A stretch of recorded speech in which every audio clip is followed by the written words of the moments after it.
샬롬 샬롬 샬롬 샬롬 샬롬. 하나님 사랑합니다. 여러분 주 안에서 사랑합니다.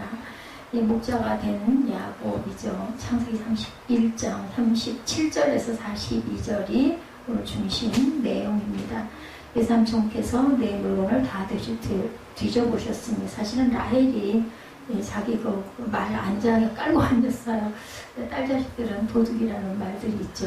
좋은 거 보면은 자기 집 가져가려고. 그러니까 이 라헬은 그때부터도 우상을 굉장히 숭배하는 그런 딸이기도 했다라는 것이 드러나죠.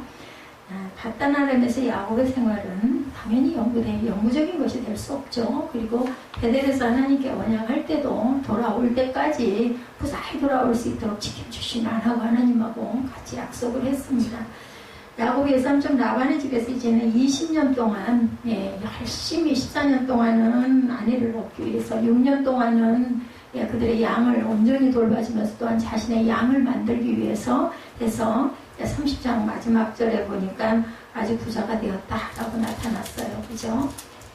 이에 이 사람은 매번 청하여 양떼와 노비와 낙타와 나귀가 많았더라. 43절에 그 신풍나무, 버드나무와 살구나무와 그 신풍나무의 푸른 가지를 가져다가 껍질을 벗겨서 하얀 무늬를 내가지고 양들이 그것을 바라보면서 물을 먹게 하는 아주 기가 막힌 그런 지혜로운 방법.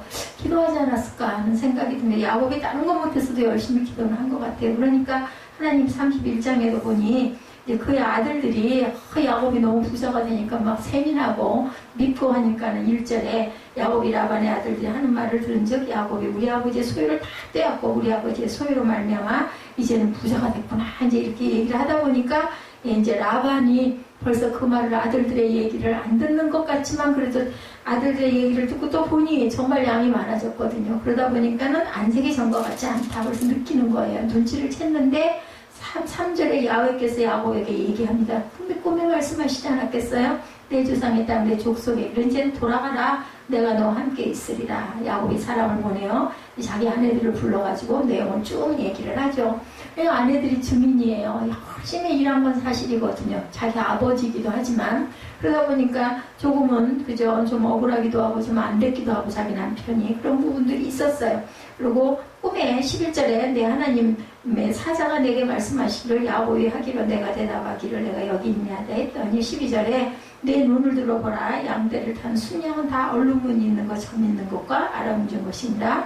라반이 내게 행한 모든 것을 내가 보았다. 이렇게 하고 하나님이 이렇게 해주신 거예요. 왜냐하면 야곱이 너무너무 수고하고 노력한 걸 알기 때문에 점 있는 것들, 얼룩무늬 있는 것들을 만들어주셨다는 거예요. 나뭇가지를 꺾어서 바라보게 했지만 그 결실을 맺어주신 것은 여기서도 하나님이다. 네가 너무 억울하게 너무 힘들게 그런 걸 내가 다 안다. 그러니까 이제는 13절에 내 출생지로 돌아가라고 이렇게 얘기했다. 이렇게 라헬과 레아에게 그 이야기를 쭉 해줘요. 그랬더니 딸들이 우리가 우리 아버지 집에서 무슨 분깃이나 유산이 있을 수 있겠느냐.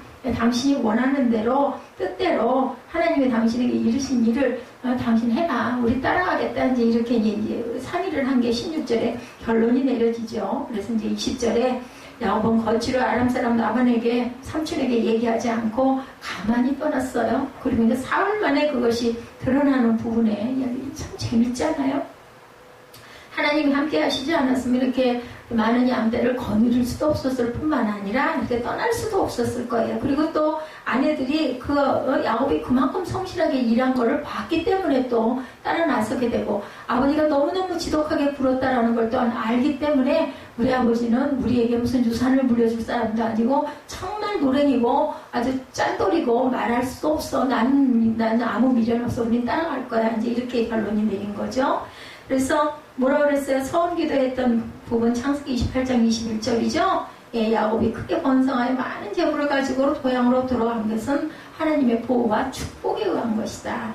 그래서 야곱이 이렇게 귀향의 계획을 세우고 아내들과 상의를 해서 이제 떠나는 거죠. 그래서 형제들의 그 시기를 많이 들었는데 이게 요셉도 형제들이 시기를 받았어요. 창세기 37장 4절에 보면 그의 형들의 아버지가 형들보다 그를 더 사랑함을 보고 그를 미워하여 그에게 편안하게 말할 수 없었더라. 옷도 구별돼서 그러니까 이 편애는 굉장히 나쁜 거예요. 사실은. 근데 결국은 죽을 뻔했죠. 구덩이에다가 빠뜨려 죽여버리려고 하는 걸 그래도 그래서는 안 되지 하고 팔아먹었죠.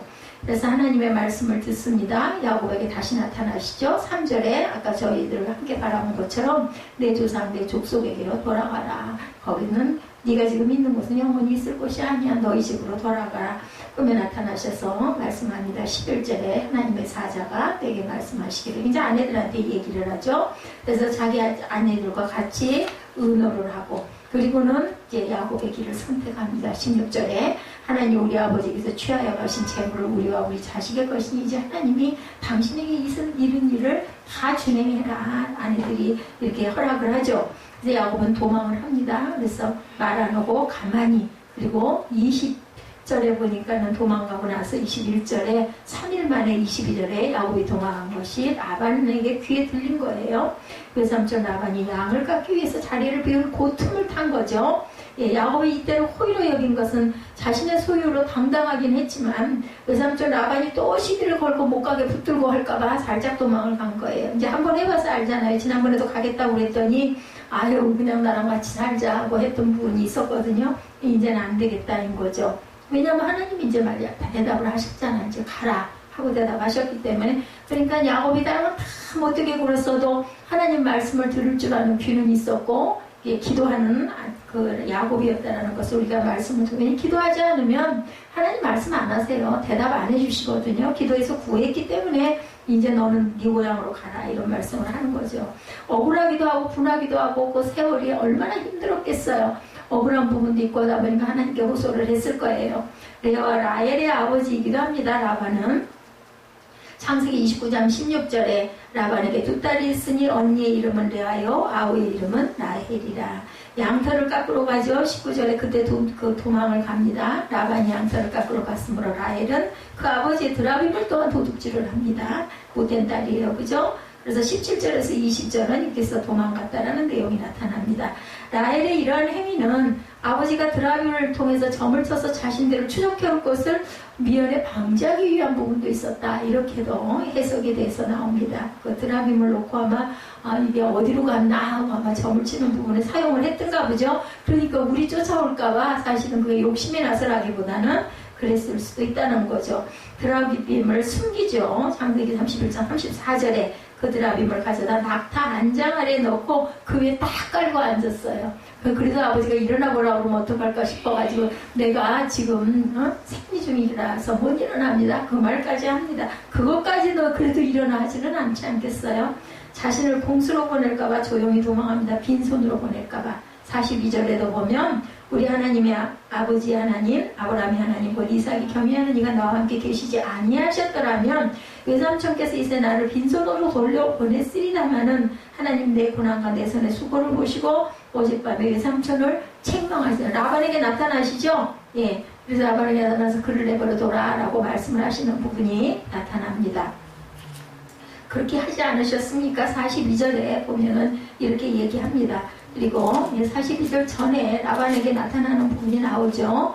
외삼촌에서 내 물건을 뒤져보셨으니 39절에 40절에 내가 이와 같이 낮에는 더위와 밤에는 41절에 양떼를 위하여 6년을 외삼촌에게 봉사를 쫓아올 때 거기 그 말이 있어요. 24절에 있네요. 밤에 하나님이 아람 사람 라반에게 현몽하여 이르시되 너는 상관 야곱에게 선악간에 말하지 말라.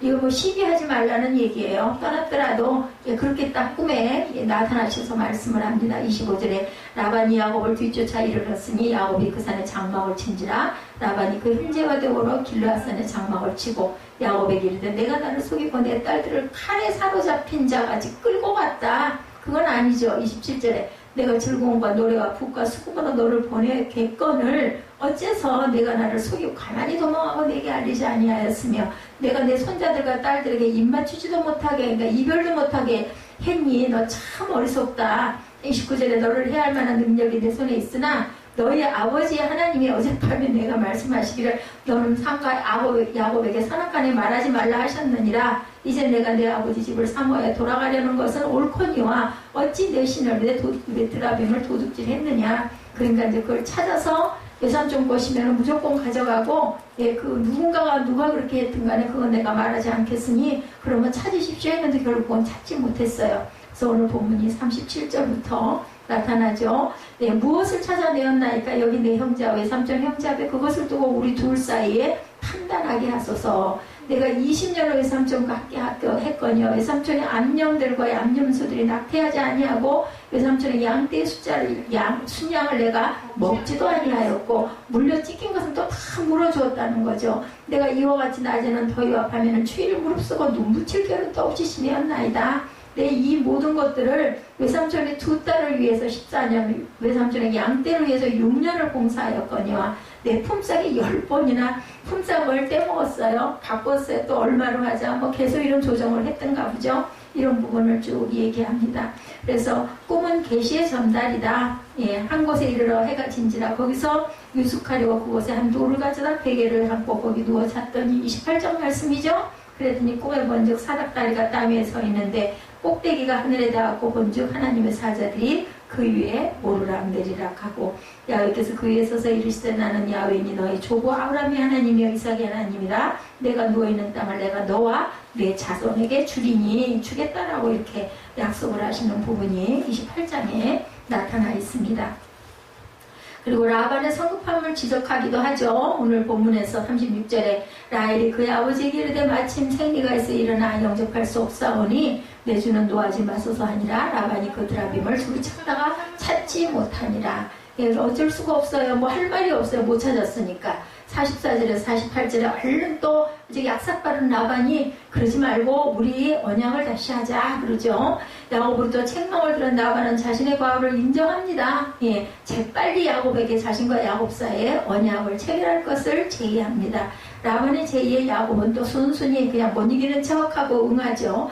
예, 그 드라빔 가져간 걸 몰랐을까요, 야곱이? 그래서 야곱과 라반은 돌기둥을 징고 물러세우고 언약을 하죠. 52절에 돌기둥에 새긴 언약은 영구히 보존됨으로 동서 복음을 막론하고 굳은 언약을 체결하거나 영원히 기념할 일이 있으면 돌에 그 내용을 새겨서 보존한다. 비석이라는 게 존재하게 된 거죠. 그런 걸로도 봐도 증거를 삼죠. 여호수아 24장 26절에서 27절에 여호수아가 이 모든 말씀을 하나님의 율법책에 기록하고 큰 돌을 가져다가 거기 야훼 성소 곁에 있는 상수리나무 아래에 세우고 모든 백성에게 이르되 보라 이 돌이 우리에게 증거가 되리니 이는 야훼께서 우리에게 하신 모든 말씀을 이 돌이 들었습니다. 그런즉 너희가 너희 하나님을 부인하지 못하도록 이 돌이 증거가 되리라 하고 이렇게 여호수아 때도 여호수아에서도 돌들을 갖다 뭐 그 시절에 가장 쉽게 얻을 수 있는 게 돌 아니겠어요? 세워놓고 이게 언약의 증표다 이렇게 하기 시작을 했다라는 거죠. 그러니까 이제 라반과 야곱도 똑같이 돌을 갖다 놓고 채우고 거기다가 이게 바로 약속이다 하고 둘이 약속을 합니다. 제단을 쌓는 부분이 출애굽기 20장 25절에도 내게 돌로 제단을 쌓거든 내가 내게 돌로 제단을 쌓거든 다듬은 돌로 쌓지 마라. 내가 정으로 그것을 쪼으면 부정하게 합니다. 다듬지 말고 있는 그대로를 드려라. 우리도 우리 모습을 하나님께 드릴 때 있는 그대로 드리는 것을 하나님은 기뻐하신다. 그래서 바단-아람에서의 야곱의 생활은 당연히 영구적인 것이 아니죠. 자기 집이 아니니까. 그것은 하나님의 구속사의 한 과정에 불과합니다. 성도들의 영원한 본향은 천국이죠. 성도는 천국에 그날 가는 날까지 세월을 아끼고 주어진 일에 최선을 다해야지 여기서 우리가 영원히 살 것은 당연히 아닙니다. 오늘 본문 말씀 이제 뭐 이건 아주 외울 정도로 28장에서 31장까지는 우리가 다 알아요. 그죠? 어떻게 해서 야곱이 도망을 갔고 어떻게 해서 장자권을 받았고 뭐 쭉 그렇게 해서 나온 부분들이 이제는 31장까지 이르렀어요. 그 양을 칠 때 생활을 또한 증명한 내용들을 우리가 쭉 봤습니다. 그는 목자로서 라반 앞에 부끄러움 없이 살았음을 증명합니다. 하나님이 인정하실 정도로 정말 열심히 성실하게 일했기 때문에 얼룩 무늬의 양들을 많이 주신 거예요. 하나님이 네가 수고한 것에 대한 대가다 하고 주신 거죠. 본인이 한 것 같지만 결실은 하나님이 주셨다. 또한 하나님 앞에 성실하게 살았음을 증명합니다. 어떤 일이 있을 때마다 하나님께 억울해도 기도하고 정말 원통해도 기도하고 어떻게 해야 될지 모를 때도 기도하고 지혜를 하늘에서 주신 거예요. 그래서 그 나무들을 벗겨가지고 점을 바라보게 해라. 이런 부분들이 성경에는 나타나지 않았지만 도대체 어디서 그런 생각을 하고 그것을 했겠어요. 그런 감동을 주셨기 때문에 그렇게 했고 꼭 그것으로 인함이 아니라 하나님께서는 내가 네 수고를 내가 안다 하고 상을 주신 거죠. 그리스도인은 주님으로 하여금 각각 직분을 우리가 부여를 받습니다.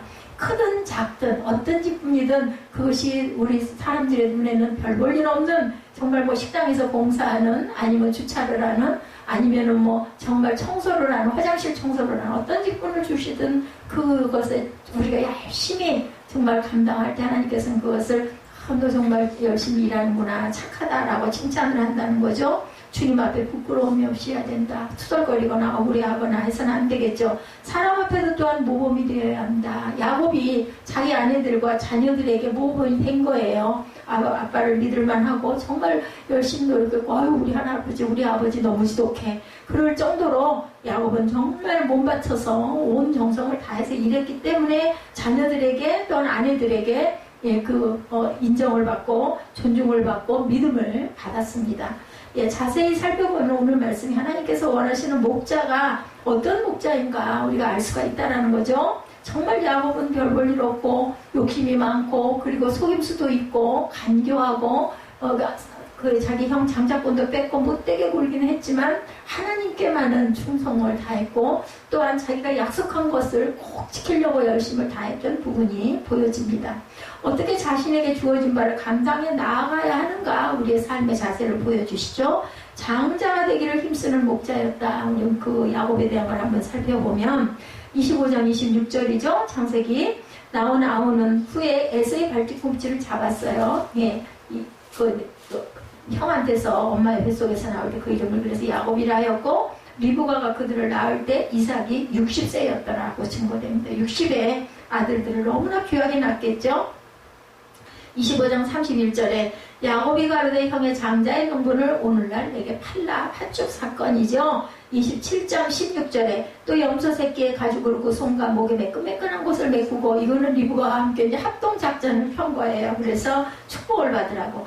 야곱이 태어나면서 발뒤꿈치를 잡고 태어났다. 그리고 팥죽으로 장자의 명분을 사죠. 현장에서 장자 상속의 안수를 또 받습니다. 장자의 명분을 사모한 것을 여기서 또 증거합니다. 사람들이 장자의 명분을 사모하는 것은 야곱이 물질을 사모한 까닭이라고 하나 그러나 근본적으로는 그게 아니고요. 장자의 명분은 그 시대에 특히 사제권을 가지려는 것입니다. 그리고 우리나라에도 그렇죠. 장자가 그것을 뭐 지금은 정말 귀찮다 뭐 이런 얘기들이 있지만 제사를 모신다 하면 맏아들이 모시지 않습니까? 그런 비슷한 그런 전통이죠. 장자에게는 두 가지 특권이 있는데 하나는 사제권이에요. 그 사제권에 따른 재산 상속을 33분의 2를 모든 재산의 3분의 1을 물려받는다고 합니다. 이 사제권은 하나님을 섬기는 직무를 또한 이야기하고 있죠. 사제. 그러므로 야곱은 하나님을 섬기고 살고 싶은 마음이 간절했던 그 욕심이 많았던 그러한 사람이다. 그래서 장자가 되려고 노력을 합니다. 그 당시 제도적인 장자는 에서였었죠. 맏아들이기 때문에. 영적인 장자는 소명감이 있는 야곱이었다라는 겁니다. 이것을 이미 하나님이 리브가의 기도를 통해서 예언하셨습니다. 큰 자는 어린 자를 섬기리라 이렇게 말씀하죠. 그러나 어쩌든지 하나님을 섬기는 제도적인 장자가 되려고 힘썼어요. 노력하고 애쓴 끝에 아버지 이삭으로 하여금 그것을 속였지만 어쨌든 허락을 받습니다. 그 야곱을 하나님은 언제나 함께 동행해 주십니다. 왜냐하면 하나님을 섬기려고 하는 그 마음이 있었기 때문이고 하나님은 그러리라고 미리 알고 계신 거죠. 잉태되기 전부터. 그래서 어려울 때 지키고 인도하시는 하나님이 나타납니다. 큰 사람을 만들어 영적으로 선민의 조상이 되게 하죠. 별 볼 일 없는 부족한 그런데 하나님 섬기는 마음이 컸던 이 야곱을 그 뜻을 이루기 위해서 육적으로도 거부가 되게 합니다. 그러니까 우리가 물질도 있어야 뭘 할 수 있다는 것도 여기서 보여지죠. 바람직한 직분자의 사명과 사역도 말해주고 있습니다. 먼저 자신이 하나님과 일생을 함께 살아야 할 자임을 확신할 줄 알아야 된다. 하나님을 섬기는 직분이 장자의 명분이라면 사명으로 아는 성도가 되어야 되고 그 일을 사모하고 힘쓰는 것이 또한 성도의 사명이다. 그러므로 바람직한 사명과 사역은 일생을 하나님과 함께 살아야 할 존재이라는 것을 우리가 알고 확신할 줄 알아야 되겠다. 두 번째, 생활 속에서 하나님을 체험하면서 사는 목자여야 한다. 31장 오늘 본문의 38절이죠. 내가 이 20년에 외삼촌과 함께 하였거니와 외삼촌의 암양들이나 암영사들이 낙태하지 아니하였고 외삼촌의 양떼의 수양을 내가 먹지 아니하였다. 그걸 내가 먹어버린 것도 없다. 이 말씀은 자기에게 현재 가진 것이 나는 정말 하나도 삼촌금 가진 게 없습니다. 삼촌의 집에서 양을 치고 있을 때 자신과 함께 하신다는 것을, 하나님이 늘 함께 하신다는 것을 나는 경험을 했다는 거죠.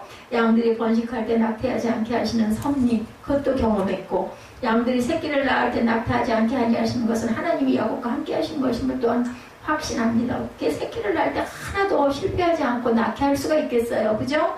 이것이 하나님이 그렇게 만들어 주셨다는 건, 그런 생활 속에서 하나님을 경험하면서 정말 조마조마하면서 항상 긴장하면서 살았을 거예요. 주의 일을 하면서 나의 생활 속에서 하나님을 늘 경험하면서 살아야 된다는 거, 하나님이 나와 함께 하신다는 경험을 하면서 사는 생활이 바로 믿음 생활이죠. 나의 생활 하나하나에서 하나님이 나와 동행하신다는 체험을 하면서 사는 생활이 바로 믿음 생활이고, 하나님은 나의 재능대로 이 사명을 내가 잘하는 것을 할 수 있도록 해주신다. 그래서 제가 정말 기쁨이 없고 정말 싫으면 그것은 그 길은 안 가는 게 맞다라는 이야기를, 기도를 많이 해봐야 되겠지만, 내가 겁을 내서 안 가려고 하는 것인지, 아니면 그게 아닌데도 정말 싫은지, 하나님이 우리가 정말 그렇게 싫어하는 일을 시키지는 않거든요. 잠언 3장 6, 7절입니다. 너는 범사에 그를 인정하라. 그리하면 내 길을 지도하시리라. 스스로 지혜롭게 여기지 말지어라.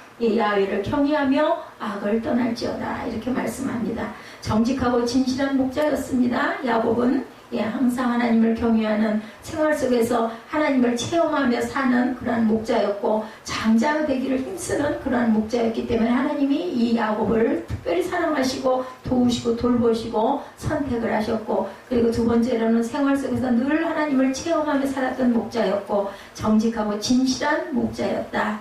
38절이죠. 내가 20년의 외삼촌과 함께 하였거니와 외삼촌의 암양들이나 암연소들이 낙태하지 아니하였고 외삼촌의 양떼의 수양을 내가 먹지 아니하였으며 그는 삼촌의 양떼 중에서 한 마리의 양도 부적당하게 취하지 않았다라는 거예요. 수많은 양떼 중에서 얼마든지 욕심을 부릴 수 있었을 거예요. 속일 수도 있었을 것이고 숫자를 살짝 속일 수도 있었을 것인데 안 했다.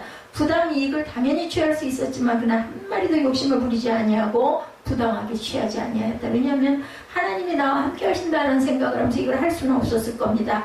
그는 하나님은 거짓된 자에게 함께 하신 하나님이 아니신 것을 믿었던 거예요. 그러니까 믿음이 신실했습니다. 또 자기 생활이 그렇다고 하니까 더더구나 의지를 했겠죠. 언제나 자기를 감찰하시고 계신다는 사실을 믿었기 때문이다. 정직하게 살았습니다. 사람을 속이는 것은 바로 양심을 속이는 행위죠. 또한 하나님을 속이는 행위이기에 그는 정직하게 살았고 욕심을 부리지 않고 살았습니다. 전지하신 하나님을 믿는 믿음으로 살았죠. 우리가 특히 하나님의 일을 하는 일꾼은 욕심이 없이 살아야 한다.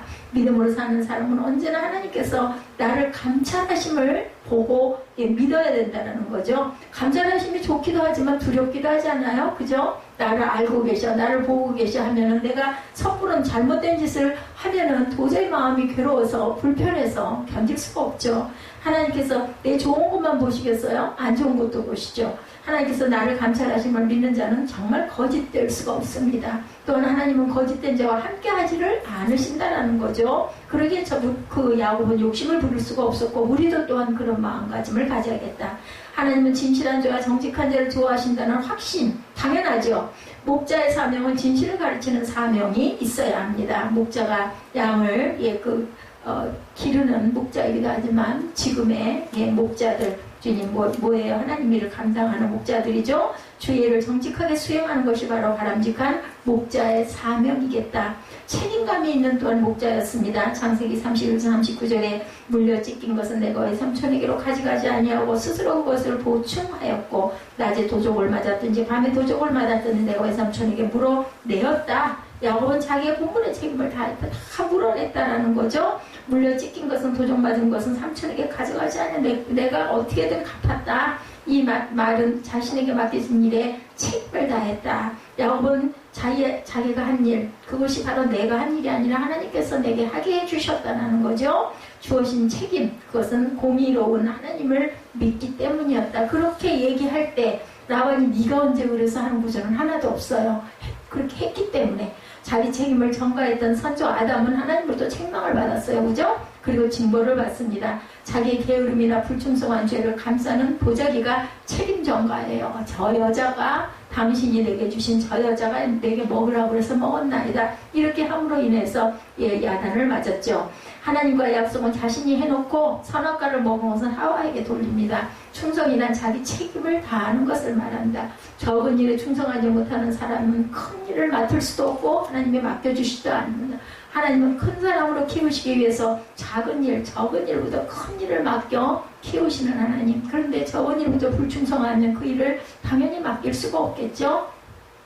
사랑이 많으신 공의하신 하나님께서 일하는 만큼 넉넉하게 당연히 보상해 주신다. 그러므로 나에게 주신 본분을 최선을 다하고 수행할 줄 아는 그러한 맡김에, 하나님의 맡김에 우리가 항상 최선을 다하고 충성해야 된다. 힘이 모자라면 하나님께 구해서 능력을 믿고 수행하려고 하는 저와 여러분이 되셔야 되겠다. 그리고 네 번째로 부지런하고 성실한 목자였습니다. 40절에 내가 이와 같이 낮에는 더위를 무릅쓰고 밤에는 추위를 당하며 눈빛을 겨를도 없이 지내었나이다. 그는 부지런하게 일했다고 고백합니다.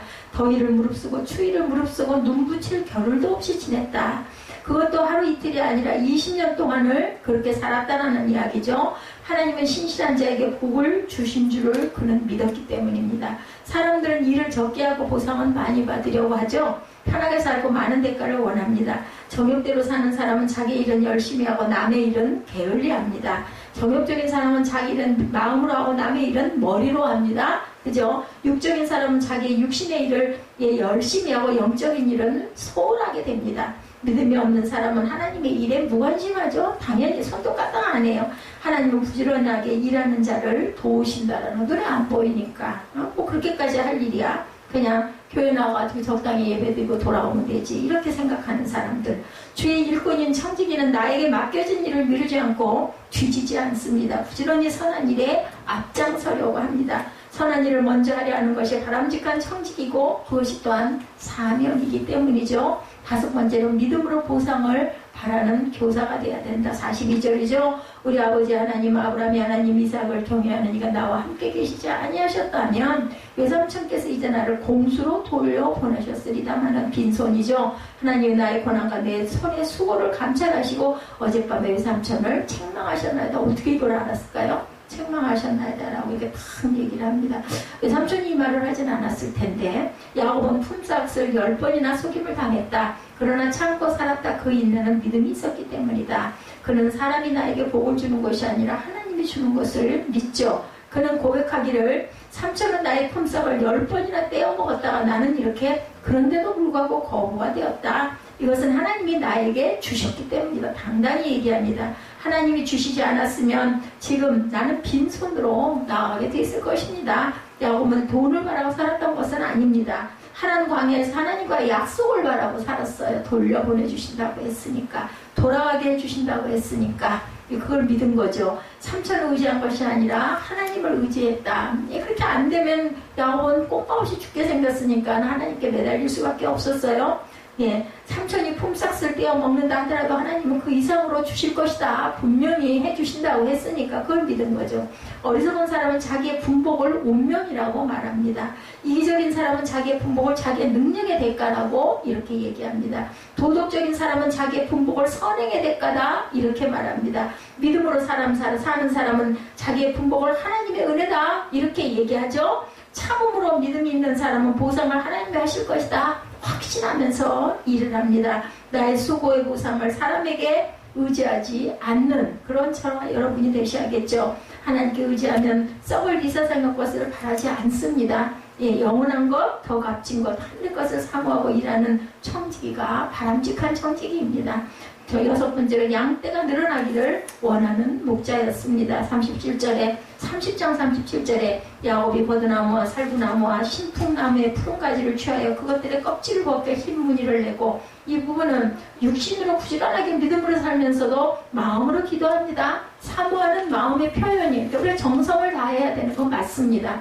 그는 많은 양떼를 사모합니다. 자기의 양떼를 갖고 싶어요. 그래서 그렇게 하죠. 양들이 연못가에 나무로 얼룩무늬를 만들어 둡니다. 하나님의 약속한 말씀이 이루어지기를 바라는 마음의 표현입니다. 그러니까 우리가 바라봄의 법칙은 분명히 있어야 됩니다. 그리고 그것을 강구해야 되고 그리고 노력해야 됩니다. 바로 눈으로 보이는 믿음의 기도, 눈으로 바라보고 하는 기도가 필요하다. 야곱의 기도는 구체적인 기도였죠. 하나님이 약속하시기를 얼룩무늬의 양을 주신다고 하셨어요. 그러나 인간적으로 생각할 때는 얼룩무늬는 그 시절에 불가능하다. 삼촌이 색깔 있는 양을 다 골라 흰색만 줬기 때문에, 그러나 하나님이 약속대로 얼룩무늬의 양을 자기 것으로 계약을 합니다. 그 믿음을, 하나님의 말씀을 믿고 하나님이 이런 양을 주셔야 됩니다. 이렇게 해주시기를, 주셔야 나는 내 양을 갖게 됩니다. 기도하죠. 그런 마음으로 나뭇가지들을 얼룩무늬를 만듭니다. 이것이 약속을 붙잡은 기도고 구체적인 기도다. 나에게 주어진 양떼로 만족하지 않아야 된다. 나로 하여금 주님의 양떼가 날로 늘어나기를 원하는 마음을 가져야 됩니다. 주신 양떼를 잘 관사하려고 또한 힘쓰는 목자가 되어야 되겠죠. 주신 양떼를 잘 먹이기 위해서 말씀 충만을 구하는 그러한 목자가 되어야 됩니다. 잘 다스리기 위해서 또한 하늘의 지혜를 구하는 목자여야 합니다. 잘 지키기 위해서 능력을 구하는 목자가 또한 되어야 합니다. 그것이 목자의 사명이라는 것이죠. 또한 7번째로 주신 것을 또한 잘 유지할 줄 아는 그러한 목자여야 된다. 32장 10절에 나는 주께서 주의 종에게 베푸신 모든 은총과 모든 진리를 조금이라도 감당할 수 없사오나 내가 내 지팡이 망가지고 이르간을 건넜더니 지금은 2때나 이루었나이다. 네, 창세기 32장에 이렇게 고백합니다. 32장 13절에서 15절 우리 다음 주에 같이 공부할 내용입니다. 야곱이 거기서 경유하고 그 소유 중에 형 에서를 위하여 예물을 택하니 암연소가 200이요 순염소가 20이요 암양이 200이요 순양이 20이요 전나는 약대 30과 그 새끼요 암소가 40이요 황소가 10이요 암나귀가 20이요 그 새끼가 귀가 10이라 엄청 많죠. 그는 자기에게 주신 복의 위로에 이르게 됩니다. 지난날에 형을 속였다는 오해 때문에 나를 죽이려고 온다는 말을 들어요. 그래서 자신이 받은 복이 일시에 무너지게 돼서 아이고 죽게 생겼구나 큰일 났다. 그는 지혜도 써보고 생각도 합니다. 그리고 평범한 기도도 해봅니다. 그러나 그런 야복강나루에 홀로 남아 필사적인 기도를 하죠. 자기 환도가 부러지도록 기도했어요. 뼈가 부러지는 줄을 모르고 기도했으니 얼마나 간절하게 기도를 했겠나. 예, 그래서 항상 우리들 죄 종들에게 주신 복은 많은 양떼들이라는 거, 물질로 섬기는 자의 복은 물질이고 몸으로 섬기는 자의 복은 건강입니다. 양떼들이 줄지 않도록 씨름하며 우리는 항상 기도해야 되겠죠. 목자는 나에게 주신 양떼가 줄어들지 아니하도록 항상 힘써야 되고 나에게 맡겨주신 양떼가 줄어든다면 그것은 내가 부족해서가 아닌가 하는 것을 또한 회개하는 기도를 해야 되겠죠. 항상 관심을 가지고 이 일을 위해서 기도할 줄 알아야 됩니다. 내 힘으로 되어지는 것은 없습니다. 하나님께서 하라고 하신 것을 우리가 성실하게 준행하고 나아갈 때 야곱처럼 하나님이 나와 함께 하셔서 눈동자같이 보고 계시니까 나는 정말 정직하게, 야곱은 참모습 같지 않아요. 변화된 모습이죠. 야곱의 정말 성실하게 온 힘을 다해서 온 마음을 다해서 하다 보니까 첫째로 하나님이 인정해 주시고 둘째로는 사람에게 인정을 받죠. 자기 아내들과 자녀들에게 인정을 받고 그래서 자기의 고향으로 돌아갈 수 있게 되고 결국은 라반에게도 하나님께서 나타나가지고 네가 그에게 잘못 그냥 뭐 잘했니 못했냐고 따지지 말아라. 절대로 그러지 말고 내버려 둬라라고 얘기를 하죠. 안 그랬더랬으면 아마 정말 그 어떻게 됐을지 어떤 싸움이 일어났을지 모릅니다. 24절에 밤에 하나님이 아람 사람 라반에게 현몽하여 말하죠. 너는 삼가 야곱에게 선악간에 말하지 말아라. 그래서 만나가지고 그죠? 그 이야기를 해줬어요. 내가 내 손자들과 딸들에게 입 맞추지 못하게 네가 그랬지. 그리고 하나님이 어젯밤에 29절에 너는 삼가 야곱에게 선악간에 말하지 말라 하셨느니라. 이제 너와 내 아버지 집을 사모하여 돌아가려는 것은 그래 너 그래 가거라. 어쩔 수 없지만 그렇지만 내 신을 갖고 도망을 갔니. 그리고 내 딸들과 손자들하고 왜 입맞춤도 못하게 이별도 못하게 했니. 그것은 네가 잘못했다라고 말씀을 하죠. 얘기를 하죠. 그것은 그렇죠. 라반이 야곱의 장목에 들어가고 레아의 장목에 들어가 아무리 찾았지만 드라빔은 못 찾습니다. 그러니까 이제 야곱이 36절에 노에서 다 책망하고 따지고 드는 거예요. 내가 이렇게 했는데 삼촌 도대체 왜 나한테 이제 도둑 누명까지 뒤집어 씌웁니까? 못 찾았으면 그러면 이것을 어떻게 해결할 겁니까? 그리고 이제 대드니까 그냥 그러면서 이제 42절에 그 얘기를 하죠. 하나님이 내 고난과 내 손의 수고를 보시고 어젯밤에 외삼촌을 책망한 게 아니요. 이렇게 따집니다. 그러니까 이제는 답장 엎드리죠. 라반이. 이제는 그렇게 얘기하지 말고 우리 같이 언약을 맺자. 결국 그렇게 돌려보내는 그러한 이야기. 55절에 라반이 아침에 일찍 일어나 손자들과 딸들에게 입 맞추고 그들에게 축복하고 떠나 고향으로 돌아갔더라. 자유로운 몸이 돼서 홀가분하게 32장에는 야곱이 에서를 만날 준비를 하면서 이렇게 많은 예물을 준비하는 과정, 거기에도 또한 하나님께서 함께해서 에서에게 나타나가지고 네 동생을 그렇게 심하게 굴지 말아라. 그리고 나타나는 부분이 또 나옵니다. 보면은. 그래서 야곱은 하나님이 아니었더랬으면은 절대로 살아남지 못할 그런 야곱이 하나님의 은혜로, 우리도 마찬가지죠. 살아남을 수 없는 우리가 하나님의 은혜로, 하나님의 은총으로 우리가 영원한 영생의 생명을 얻은 부분을 하나님께 감사하시는 저와 여러분이 되시기를 주님의 이름으로 축복합니다.